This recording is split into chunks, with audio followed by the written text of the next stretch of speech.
Coach Norvell has been saying that he feels good about that group. How do you feel about your group? Yeah, I feel real good about the group.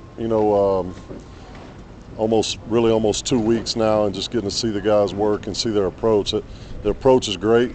In the meeting room to the practice field, assignment-wise, technique, they're doing everything they can to work to improve, to bring all that stuff together. And Kyle's done a great job with the leadership role in that room, and it's been a great 2 weeks.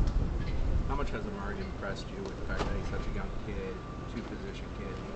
He's seemingly done a pretty good job. Yeah, no, he's made some really good plays.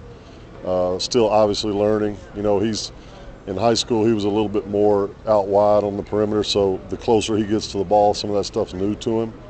But overall, he's done a great job of just coming in and trying to absorb all the things that he's asked to do. But his playmaking ability, his athleticism has showed up. Is he a very natural pass catcher? Yeah, very natural. Yeah, he's that's the one area, ball skills and then running after the catch. He's very natural at that.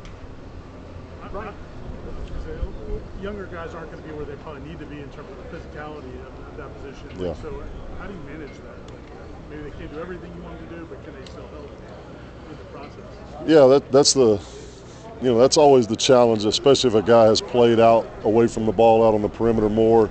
As you get closer to the ball, the bodies get bigger, the physicality gets greater, and so that's where if you haven't had a lot of experience in that world, or if maybe you're not quite heavy enough or whatever, that can be a challenge. But that's where technique, if you're not quite heavy enough or whatever it is, your technique can show up and help you in that area. So all these guys, all the young guys are trying to work on something, especially the closer they get to the ball.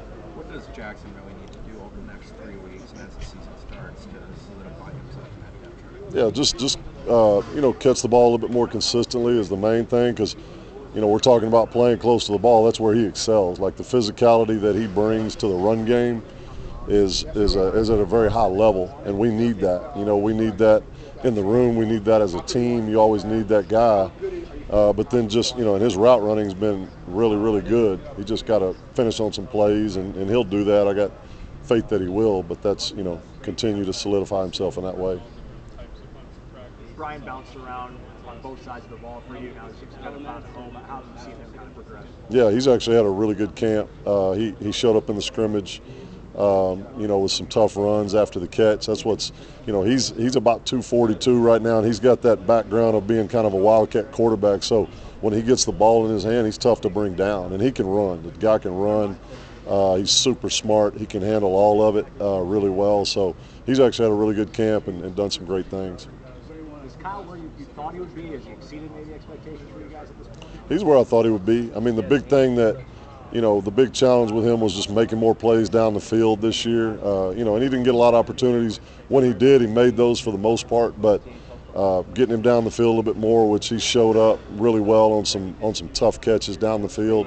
And blocking wise, he's continuing to improve. So he's right where I thought he would be. Just his work ethic is excellent. So when a guy works like he does, he's gonna improve rapidly, and that's what he's doing. Coach Atkins referenced some meetings with the O-line, tight ends, talking about run package stuff.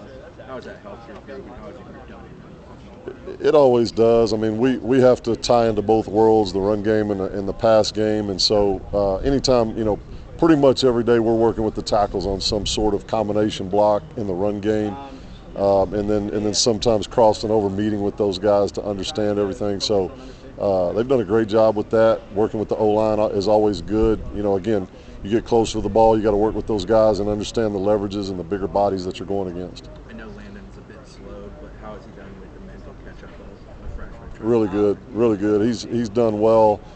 He's really worked hard to understand all the positions that we're trying to place him in the playbook, and I expect him to emerge here soon. As we get closer to game time.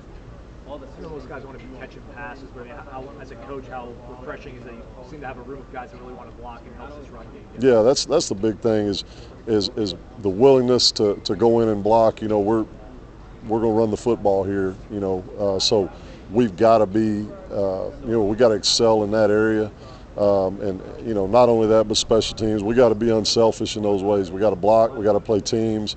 When a ball comes to us, we got to catch it, secure it, go get yards. But all these guys are willing blockers, and that's always fun to work with those guys. Let's do two more. This is big picture. I know you guys are consistent in how you approach every single day, but when you hit this part of camp where you guys go to Jacksonville, does it feel like things kind of maybe ramp up a little bit? Yeah, I mean, we're 2 weeks in. We're at that point where these guys they're tired. They're working hard. They're pushing through the strain. Coach just talked to them about it, pushing through that. And now we're going to Jacksonville. That's a whole different deal. It's almost like just a road trip. Now we got to go on the road.